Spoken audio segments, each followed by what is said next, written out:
ప్రధాని మోడీకి రష్యా అధ్యక్షుడు పుతిన్ ఫోన్ చేశారు. ఉగ్రవాదంపై పోరులో ఇండియాకు అండగా ఉంటామని పుతిన్ హామీ ఇచ్చారు.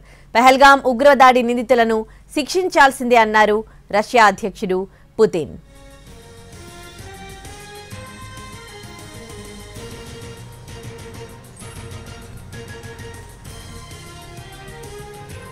ప్రధాని మోడీకి రష్యా అధ్యక్షుడు పుతిన్ ఫోన్ చేశారు. ఫోన్లో మాట్లాడారు. ఉగ్రవాదానికి సంబంధించి పోరులో ఇండియాకు అండగా ఉంటామని అన్నారు పుతిన్. ఇక ఇదే అంశానికి సంబంధించి పూర్తి డీటెయిల్స్ మా ప్రతినిధి ప్రసాద్ ఫోన్లో అందిస్తారు. ప్రసాద్, రష్యా అధ్యక్షుడు పుతిన్ ముందు నుంచి కూడా భారత్ కు అండగా ఉంటూ ఉగ్రవాదాన్ని వ్యతిరేకిస్తూ కూడా మాట్లాడడం జరిగింది. ఒకనొక దశలో సందర్భంలో చాలా స్పష్టంగా చెప్పడం జరిగింది. ఉగ్రవాదులు ఎవరైతే అమాయకులను ఈ రకంగా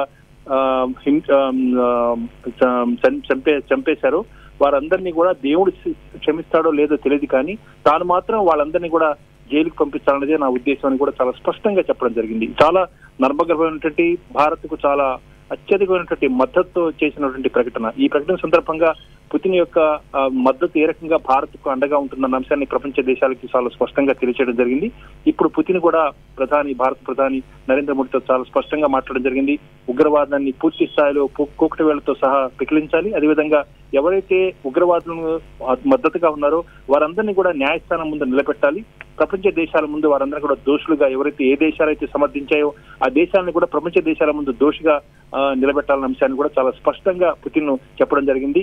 పుతిన్ యొక్క ప్రకటన, అదేవిధంగా ప్రధానికి మోడీకి ఫోన్ చేయడంలో ఇవన్నీ కూడా భారత్ కు చాలా శక్తినిచ్చే అంశాలు. అదేవిధంగా భారత్ అంతర్జాతీయంగా మద్దతును కూడగొట్టుకునే విషయంలో పూర్తి స్థాయిలో సఫలీకృతమైందన్న అంశాన్ని కూడా పుతిన్ యొక్క ఫోన్ తో చాలా స్పష్టమవుతుంది.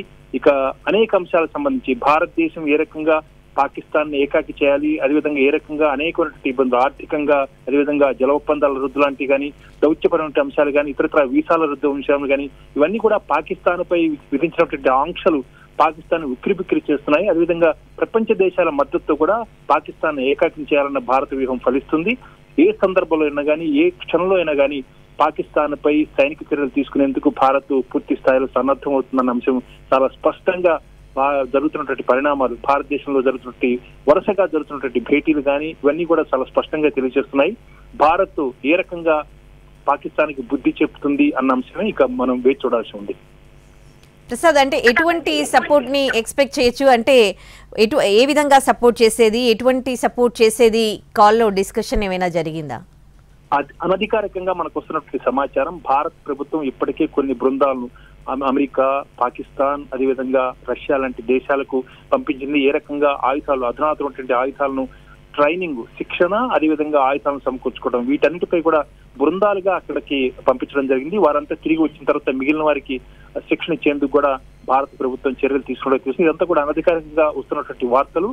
అయితే దీనిపై భారత్ ప్రభుత్వం ఖచ్చితంగా ఇలాంటి పని చేసేందుకు అవకాశం ఉన్న అంశం కూడా మనకు పరిస్థితులను చూస్తే తెలుస్తుంది. ఒక రకంగా దేశంలో ఉన్నటువంటి ఆయుధ కర్మాగారాలు, అదేవిధంగా డిఆర్డిఓ లాంటి సంస్థలు సుదీర్ఘ కాలంగా సెలవుల్లో ఉన్నటువంటి అధికారులు, ఉద్యోగులందరినీ కూడా విధుల్లోకి రావాలని చెప్పి ఆదేశాలు జారీ చేయటం, కేవలం స్వల్పకాలిక సెలవులు తప్పితే మిగిలిన దీర్ఘకాలిక సెలవులను కూడా రద్దు చేయటం, ఆయుధ కర్మాగారాలు పూర్తి స్థాయిలో పనిచేయాలన్నటువంటి ఆదేశాలు కూడా జారీ చేయడంతో ఏ రకంగా ఆయుధాలను సమకూర్చుకోబోతుందన్న అంశం చాలా స్పష్టంగా తెలుస్తుంది. కాబట్టి జాతీయంగా ఆయుధాలను సమకూర్చుకోవటం, అదేవిధంగా అంతర్జాతీయంగా అధునాతనటువంటి ఆయుధాలను కూడా సమకూర్చుకోవాలన్న అంశంపై కూడా దృష్టి సారించి అమెరికా భారత ప్రభుత్వం అడుగులు వేస్తుంది. ఇదే అంశానికి సంబంధించి పుతిన్ కూడా భారత్ కు పూర్తి స్థాయిలో తన యొక్క సంఘీభావాన్ని తెలియచేయడం, అదేవిధంగా తన మద్దతు కూడా తెలియచేయడంతో అన్ని రకాలుగా సహకారం అందిస్తామన్న అంశాన్ని కూడా ఈ సందర్భంగా ఫోన్ లో మాట్లాడుతూ భారత్ ప్రధాని మోడీకి పూర్తి స్థాయిలో ఒక భరోసా ఇచ్చినట్టుగా కూడా తెలుస్తుంది. Right Prasad, thanks for the updates.